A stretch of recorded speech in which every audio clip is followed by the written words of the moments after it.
Լոռու մարզի Գեղասար համայնքում բնակչությունն ապրում է սոցիալ-տնտեսական դժվարին պայմաններում։ Տարիներ շարունակ համայնքաբնակների մեծ մասը հողագործությամբ չի զբաղվում։ Ցանկատարածությունների մշակումն անարդյունք են համարում։ Վառելիքն ու սերմացուն թանկ է, գյուղը չունի նաև վարուցանքի համար անհրաժեշտ տեխնիկա եւ բացի այդ, ինչպես գյուղաբնակներն են պատմում, եղանակային անակնկալների պատճառով երբեմն նաև բերքատվության ցուցանիշն է բավականին ցածր լինում։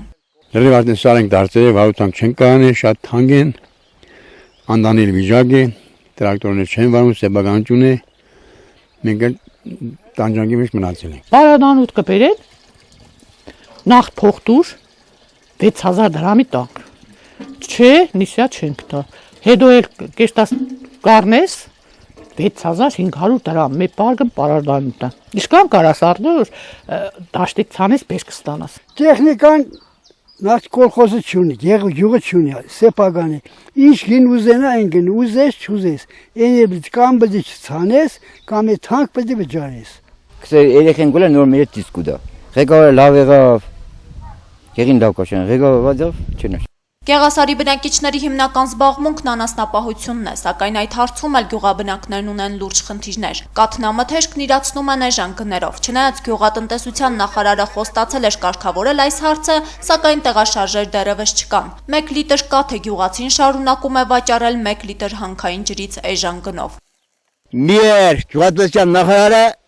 քանդել է ժողովրդի տունը, որպես տղամարդ, որպես նախարար, Սերգո Կարապետյան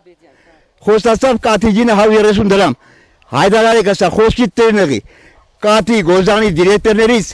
օգտվելու այդ հակումը փաջեք, ժողովրդի կաթը ընդունեք, ջրի գնից բարձր, ջերմուտի գնից, այսքանը թողես մարդիկ մարդավարի ապրին, կանան մեր ժողովրդին կաթով, եղով, պաներով պայ է, ցանկացած պաների կիլոն այսօր 2500 դրամ է, եթե պաների կիլո 2500 դրամ է, կաթի գինը պետք է լինի ընկան, որքան այդ կաթ արտադրողը մենք ենք մեր քաղաքացու մեր ժողովրդին պահողը։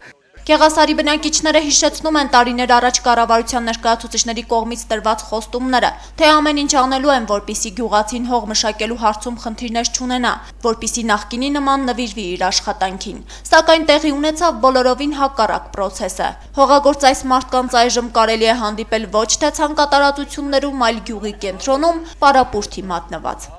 Սակայն ըստ գեղասարցիների ամենամտահոգիչն այն է, որ գյուղը դատարկվում է։ Արտագնա աշխատանքի մեկնողները նաև իրենց ընտանիքներին են տեղափոխում Ռուսաստանի Դաշնություն։ Գյուղում մնացել են տարեց եւ հաշմանդամ մարդիկ, ովքեր լիահույս են, որ մի օր համայնքը կվերադառնա իր նախկին բնականոն կյանքին։ Գյուղը մի առաջի դասարան ունենա։ Նախկինում ունեցել է 2 հատ առաջի դասարան, 10-րդ դասարան ու վերջացրել են։ Հիմի գյուղում ոչ մի բան չկա, մարդիկ հեռանում են, ինքնստինքյան հեռանում են, ոնց որ կամավորը ստիպողական հեռանում են, ուրիշ հնար չունեն, ինչ անեն, մնան ինչ անեն։ Ուրիշ երկրներում ավելի լավ է ապրել եք, այստեղ։ Այսօր ով մնացել է, այսօր էլ հիվանդներ են, չեն կարող այստեղ։ Սա տղամարդ թախումը արտագնա աշխատանքի։ Չկա գյուղը տղամարդ չկա, աշխատանքն է կանայք է մի կերպ։ Իրանց գործը գոյատևեն, ապրին, որ հանգարց մահ Գնանիկ կդանեն ավտոն տանի թաղը, որովհետև ապրելու հնարավորություն չկա։